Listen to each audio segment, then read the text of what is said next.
with dissection, try not to injure the structures when you are in surgery, otherwise it can bleed, and it can transmit the bleeding to here. Hello, good morning everyone. Now we're going to start to demonstrate basic paranasal sinus dissection. And here we see an endoscopy at the left side nasal cavity. We see the nasal septum. We have already corrected high septal deviation to see the axilla of the middle turbinate. Then you see the inferior turbinate and all the structure of the inferior turbinate, the head of the inferior turbinate, and then its tail, and then the inferior meatus. And at the inferior meatus we have the Hausner's valve, which is the valve of the nasal lacrimal duct that you're going to see in 1 second. Someone is going to press the eye, and then you're going to see a small drop of tear. Then once again the inferior turbinate. Of course you can go all the way down to the nasopharynx and to see the eustachian tube opening, the nasal opening of the eustachian tube, the region of the adenoids, and then the region of the choanal arc, the posterior part of the septum. And this is important because in this region you can have the posterior septal artery, which is a branch from the sphenopalatine artery, which is a branch from the maxillary artery, that comes all the way in the anterior part of the sphenoid sinus, anterior wall, and then goes all the way to the posterior septal wall. And this artery is important because if you think about reconstructing the skull base defects after endoscopic skull base surgery, this artery is one of the main arteries that feeds the nasoseptal flap. Now we have the middle meatus and the bulla, ethmoid bulla, the unsnate process. The unsnate process here, the superior attachments of the unsnate process, the maxillary line, which is the line that divides the anterior part of the unsnate process, and the nasolacrimal duct. And then at the sphenoethmoid recess you have the middle turbinate and the superior turbinate, and in this case you can see the superior turbinate very well, the superior turbinate over there, and the superior meatus, of course, which is the drainage pathway from the posterior ethmoid sinus. It's very nice view of this middle meatus. For demonstration purposes we are using the balloon sinuplasty to demonstrate its feasibility and its safety at the frontal sinus region.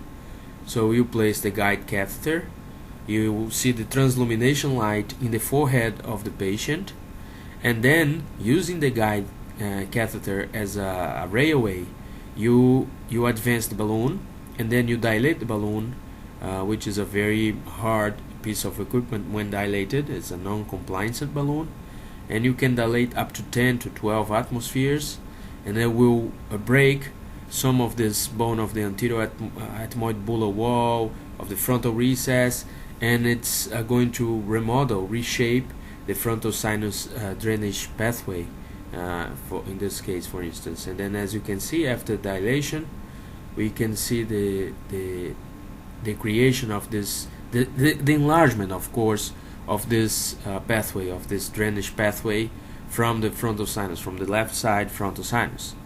It's a very nice tool for the frontal sinus in some selected cases, and I think it has its role on sinus surgery.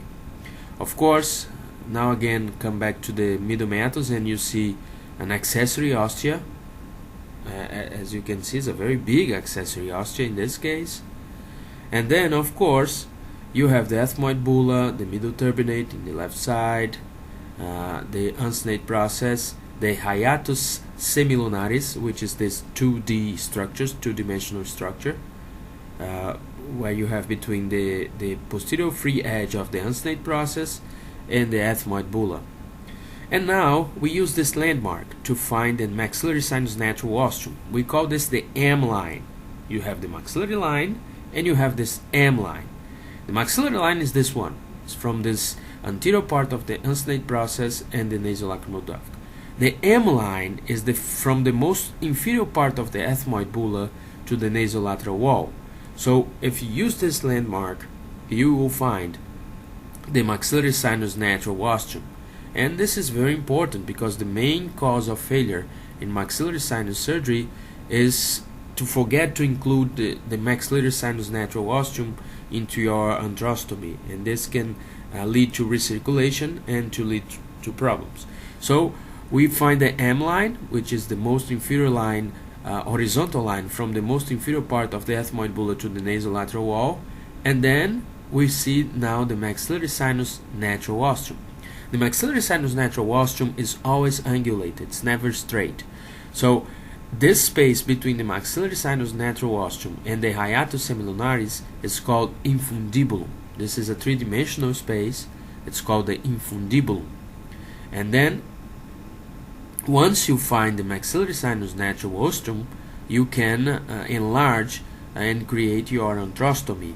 And of course, in this case, we will unite both ostium, the accessory ostium and the maxillary sinus natural ostrum, in order to create a big antrostomy. What's the size of the antrostomy? Honestly, I don't know, and I don't think that anyone knows. I think you have to do a big enough antrostomy to let medications, topic medications, and to let irrigations go inside the maxillary sinus cavity.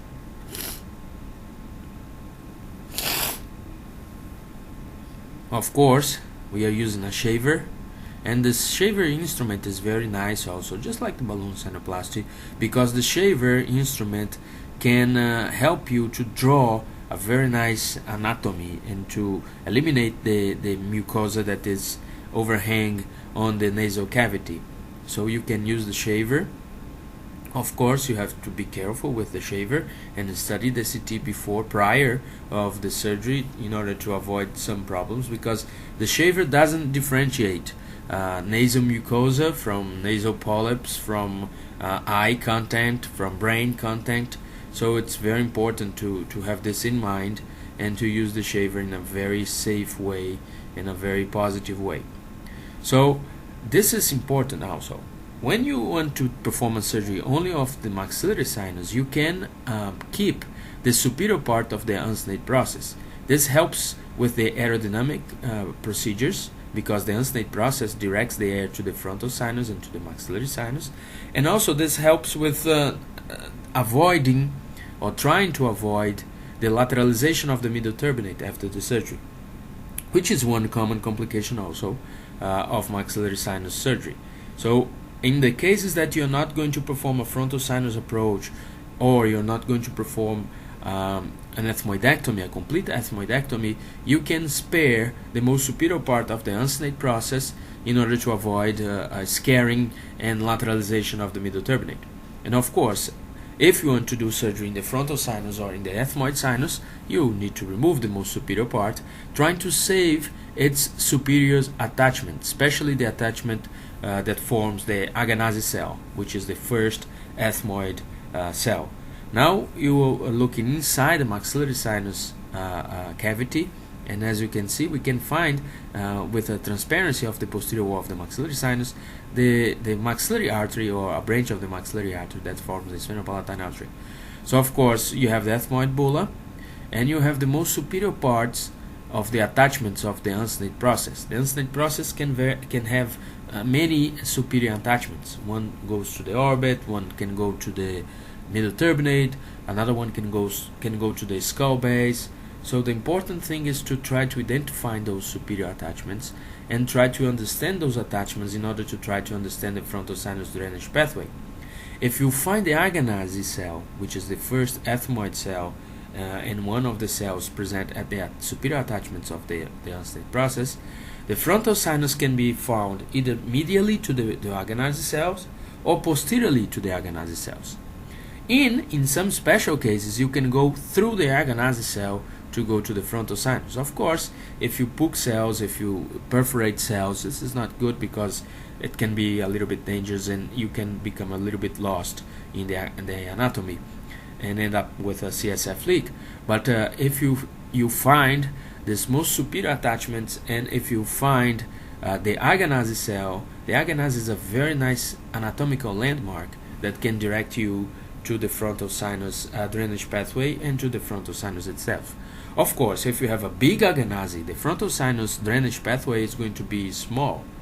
And in the other hand, if you have a small aganasi, the frontal sinus drainage pathway is going to be big. So it's going to be more easy to visualize using endoscopes. So now we are removing this most superior part of the uncinate process, trying to understand the anatomy of the aganasi, and trying to understand the drainage pathway. And can you see it was medial to it? So medial to the aganasi wall, we can find the frontal sinus drainage pathway. Whenever you find no resistance, you can go there with a curette or a curved aspirator, and then you break this aganasi cell, this aganasi wall, in order to enlarge the frontal sinus drainage pathway and to visualize better the frontal sinus. Of course, in this specimen we have already dilated the frontal sinus drainage pathway, and it was the correct pathway because we were using the transillumination guide catheter, so we were sure that we were at the frontal sinus. So after you find the frontal sinus, and note this is the intact bulla technique, which was described by Lowry and which is very, very often used by some doctors around the world. And this is the frontal sinus, the posterior table of the frontal sinus and the anterior table of the frontal sinus. This is a very nice technique if you want to preserve the ethmoid air cell system. Of course, if you don't want to preserve the ethmoid cells, you can do the traditional approach for the frontal sinus, where you perform the ethmoidectomy. You find the posterior skull base at the posterior ethmoid, which is more safe to find the skull base over there, and then you come from posterior to anterior in order to find the frontal sinus drainage pathway in the frontal recess. And of course, using this curved curette, we can enlarge anteriorly, of course, to remove any anterior cell that can be found over there in order to enlarge the frontal sinus recess and the frontal sinus drainage pathway. Of course, the anterior ethmoidal artery, which is the posterior limit of the frontal sinus recess, is still covered with some suprabular cells or some ethmoid cells, of course. This artery, it's very important because it's the posterior limit of the frontal recess. So sometimes it's important to understand the position of the artery, especially if you're going to perform a more invasive surgery, in order to prevent its injuries. So now, after maxillary sinus open and after the frontal sinus is open, we are going to perform the ethmoidectomy. If you divide the ethmoid bulla into 4 quadrants, you can go safely in this inferior medial quadrant, because the superior medial quadrant you have the skull base, and in the lateral quadrants, inferior and superior, you have the orbit. But there is a technique called the Centripetal Technique, which was described by a Brazilian surgeon, that can be done, and if you have knowledge of the anatomy, and if you know where is the orbit, you can use the orbit as a landmark in order to perform an en-bloc anterior ethmoidectomy. So we, with a freer, we remove this anterior wall of the ethmoid bulla, and we remove the bulla, trying to cut these parts. We as surgeons, we tend to cut a lot, and I think it's a more elegant way of performing surgery, not to rip the mucosa, but to cut with cutting instruments. And also during surgery, this can avoid unnecessary bleeding. Of course, we remove these anterior ethmoid cells, and then we have the basal lamella. The basal lamella of the middle turbinate is where the middle turbinate turns into the nasal lateral wall. So this is the anterior ethmoid that we removed, the ethmoid bulla and the anterior ethmoid cells, and this is the basal lamella. And if we poke the basal lamella, we go into the posterior ethmoid cells. So now at the posterior ethmoid cells, the skull base is a little bit more safe and more rigid.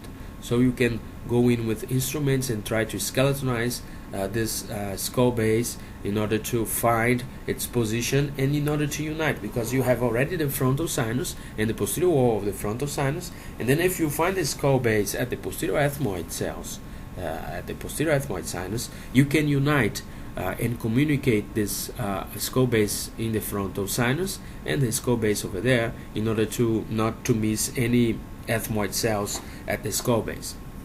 So we find the skull base in the posterior ethmoid.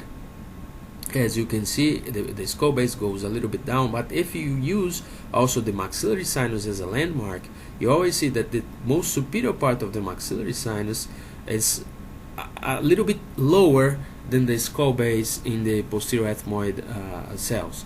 So also using a shaver to remove a little bit of the mucosa of this posterior ethmoid and to remove a little bit of the bone. The shaver is not a good instrument to shave bone.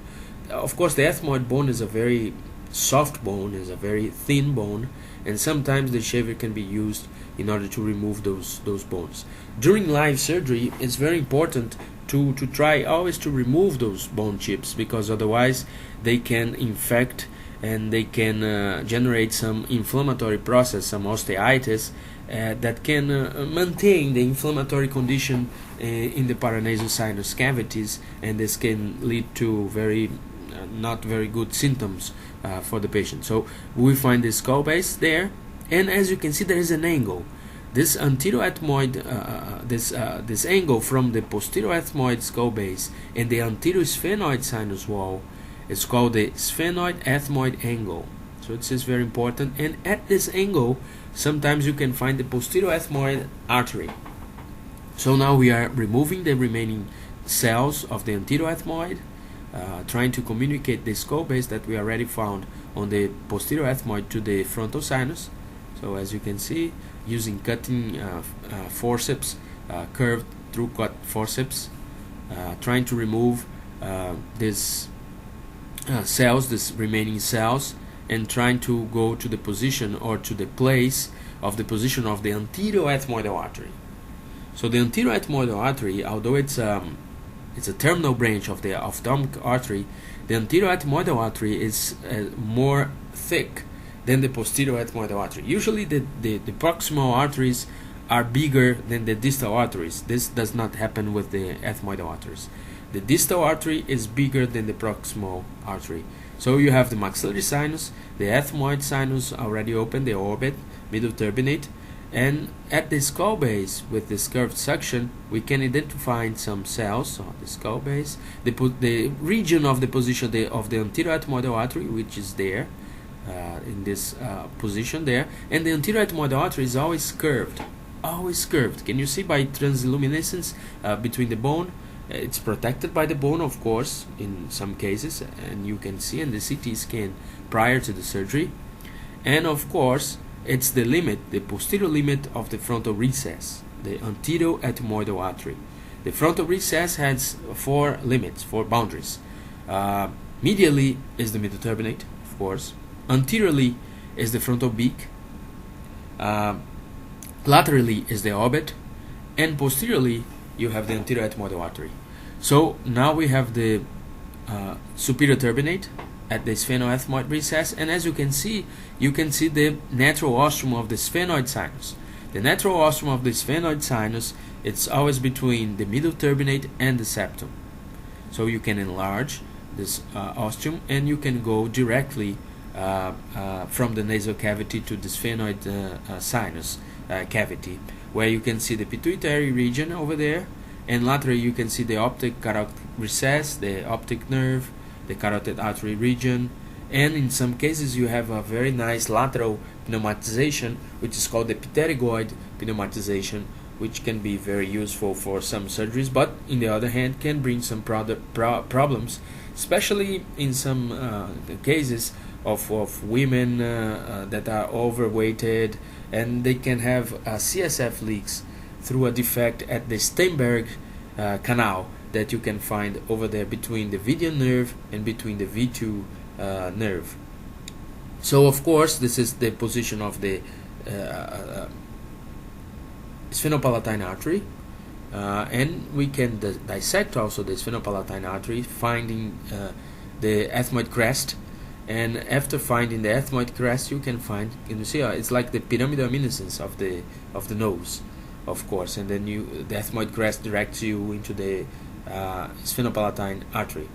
And of course you can enlarge doing a trans-ethmoid approach to the sphenoid sinus. You already opened the sphenoid sinus through its natural ostrum, so you can enlarge and open the posterior wall of the ethmoid sinus, which is the anterior wall of the sphenoid sinus, in order to go also to the sphenoid sinus. So you have the spinopalatine region, maxillary artery at the posterior wall of the maxillary sinus cavity over there, and then you have this basal lamella that was protected, this most inferior part of the basal lamella, not to destabilize the middle turbinate.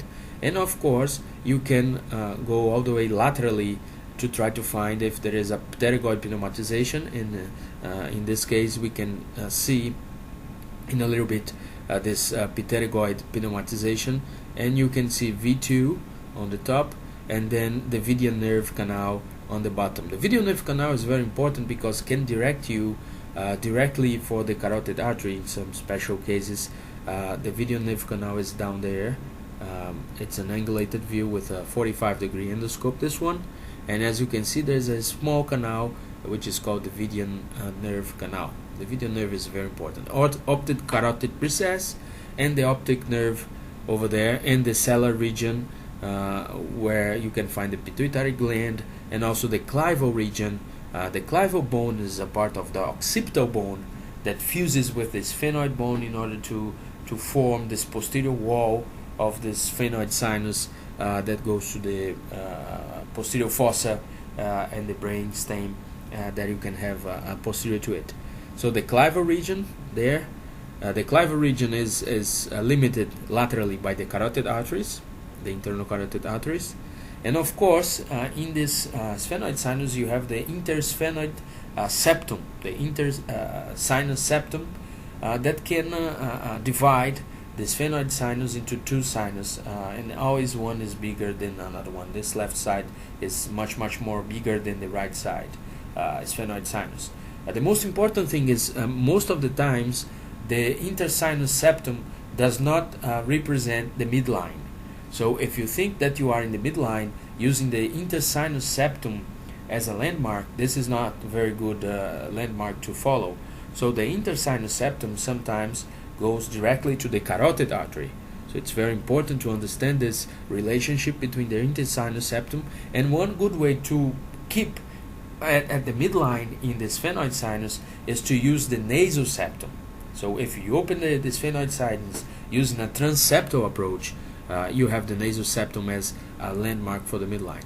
So there you can see the posterior wall of the maxillary sinus and the maxillary sinus artery over there, the internal maxillary artery over there, of course, and the maxillary artery is a branch of the external carotid system, and it can form several arteries. Actually there are many papers that describe several arteries coming out from the sphenopalatine foramen. And basically in the textbooks you have two arteries, the nasolateral wall artery and the posterior septal artery.